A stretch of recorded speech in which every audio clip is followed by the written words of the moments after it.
আসসালামু আলাইকুম সবাইকে। এখন আমরা দেখব জাতীয় তথ্য বাতায়নের কোনো একটি সরকারি দপ্তরের কোনো কর্মকর্তার প্রোফাইল কিভাবে তৈরি করতে হয়। এর জন্য আমাকে যেটি করতে হবে, প্রথমেই আমাদের সেই সাইটটিতে লগ ইন করতে হবে।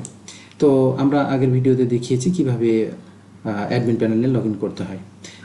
লগ ইন করার পরে আমরা যখন কন্টেন্ট এই অপশানটিতে ক্লিক করব, তখন আমাদের যে এই যে অপশানগুলো পাবো, এখান থেকে দেখুন এই যে কর্মকর্তা বৃন্দ, এই কর্মকর্তা বৃন্দ থেকে আমাদেরকে নতুন কর্মকর্তা যুক্ত করতে হবে।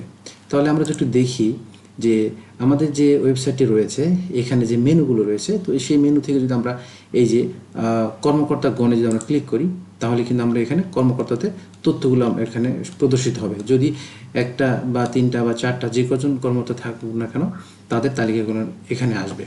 তাহলে যদি আমি নতুন কোনো কর্মকর্তাকে যোগ করতে চাই, প্রোফাইল তৈরি করতে চাই, তাহলে কি করব? প্রথমেই আমাদের এই কর্মকর্তা বৃন্দ যে অপশানটি রয়েছে, এখানে আমাদের ক্লিক করতে হবে। ক্লিক করার পরে এখানে আমরা এই ওয়েবসাইটটিতে এখন পর্যন্ত যতগুলো কর্মকর্তার প্রোফাইল তৈরি করা হয়েছে তার তালিকা এখানে দেখতে পাবো। তো নতুন করে একজন কর্মকর্তাকে আমরা যখন অ্যাড করব, তখন আমাদের এই কর্মকর্তা যে বাটন রয়েছে, এই প্লাস চিহ্নর পাশে কর্মকর্তাবৃন্দ, এই বাটনটিতে আমাদের ক্লিক করতে হবে। আমি ধরে নিই যে আমার প্রোফাইলটি নতুন করে আবার অ্যাড করতে যাচ্ছি। এটি অন্যজনের ক্ষেত্রে তারটি হবে। আমরা এখানে কর্মকর্তা তালিকায় এখানে আমরা দুজনকে আমরা এখানে দেখতে পাচ্ছি। আমারটা যখন অ্যাড করব, তখন এখানে 3 নম্বরে এই কর্মকর্তা হিসেবে প্রোফাইল তৈরি হবে। তাহলে আমরা কর্মকর্তাবৃন্দ যে বাটনটি রয়েছে, সেখানে ক্লিক করার পরে আমাদের এখানে এই নতুন কর্মকর্তার বিভিন্ন তথ্য দিয়ে আমাদের এই প্রোফাইলটি তৈরি করতে হবে। তাহলে আমরা প্রথমেই কর্মকর্তার নাম বাংলায় টাইপ করব। আমার নামটি এখানে টাইপ করছি। এরপরে আমাদের ইংরেজিতে টাইপ করতে হবে। আমাদের যে লেখা থাকে সেক্ষেত্রে কপি করলেও হবে। আচ্ছা, এরপরে পদবি, আমরা আমাদের পদবি এখানে দিয়ে দেব।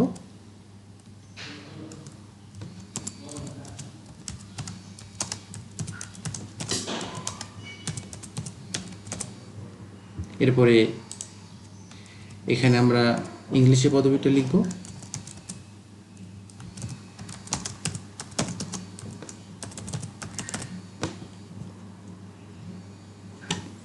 এরপর প্রতিষ্ঠানের নামটা লিখব, বাংলা ইংরেজি। আপনাদের যদি এক্সটার্নাল কোনো লিঙ্ক থাকে সেটা আমরা এখানে দিতে পারো। আমাদের রেজিগনেশন, এখানে আইডি নাম্বার, যদি বিসিএস আইডি যাদের আছেন তাদের এই আইডি নম্বরটি আমরা এখানে দেবো। বিসিএস ব্যাস কত সেটি আমরা লিখব। এরপরে আমরা এখানে সংশ্লিষ্ট কর্মকর্তা ইমেল লিখব। আমি জাস্ট দেখানোর জন্য আমি sample@gmail.com আমি এটি টাইপ করছি। আমাদের ফোন নাম্বারটা এখানে আমরা লিখে দেব। আচ্ছা, 11 ডিজিটের ফোন নাম্বার আমরা টাইপ করব। এরপরে ফ্যাক্স যদি থাকে, এখন ফ্যাক্স বা phone number, official phone number থাকলে অফিসিয়াল ফোন নাম্বার এখানে দিয়ে দেবো। এরপরে ইন্টারকমের নাম্বার থাকলে সেটি দেব। এরপরে এখানে যে অপশানগুলো রয়েছে এগুলো ম্যান্ডেটরি না, তবে যতগুলো পারা যায় এই ফিল্ডগুলো আমরা পূরণ করব। এরপরে আমরা এখান থেকে এখানে ছবি ইনসার্ট করব। তো আমি একটা ছবি এখানে রেখেছি, আমার এই ছবিটি আমি এখানে দিয়ে দিচ্ছি। দেওয়ার পরে বর্তমান কর্মস্থল যোগদান কবে করা হয়েছে সেই ডেটটি এখানে দেব। শেষ কর্মদিবসের তারিখ যদি কেউ চলে যান তার জন্য এখানে পুরাতন কর্মকর্তার তালিকা তৈরি করার ক্ষেত্রে আমরা এইটি ব্যবহার করি। এরপরে ক্রম, অর্থাৎ একটি অফিসের যদি 5 জন কর্মকর্তা থাকে, তাহলে প্রথম দপ্তর প্রধান, এরপরে তার জুনিয়র এইভাবে ক্রমটা নির্ধারণ করা হয়। 5 জন থাকলে 5-এর যে ক্রমটা হবে, অর্থাৎ সবার উপরে যেটি থাকবে, যদি আপনি 1 দিয়ে প্রোফাইল ক্রিয়েট করেন তাহলে সবার উপরে থাকবে। এরপর 2 দিলে এভাবে আপনি ক্রমটা সাজিয়ে নেবেন। এরপরে আমরা এখানে পাবলিশটি অন করব, অন রেখে দেব। এরপর আমি যদি তৈরি কোন বাটনে ক্লিক করি, ধরে আমার এখানে ক্রম, আমি এখানে 5 নম্বর দেব।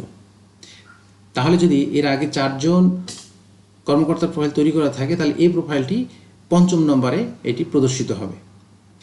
আচ্ছা, এখানে আমরা যে তৈরি বাটনে ক্লিক করলে আমাদের প্রোফাইলটি তৈরি হয়ে যাবে। আমরা এখানে তৈরি বাটনে ক্লিক করছি। দেখুন অফিসার্স সফলভাবে তৈরি করা হয়েছে। আমরা এখন যদি কর্মকর্তার তালিকায় যাই, আমরা যদি এখানে রিফ্রেশ করি, তাহলে দেখব এখানে এই যে এইমাত্র যে আমরা প্রোফাইলটি তৈরি করলাম, এই প্রোফাইলটি এখানে প্রদর্শিত হচ্ছে। এভাবে আমরা আমাদের এই জাতীয় তথ্য বাতায়নে কোনো নতুন কর্মকর্তার তালিকাকে যুক্ত করতে পারি।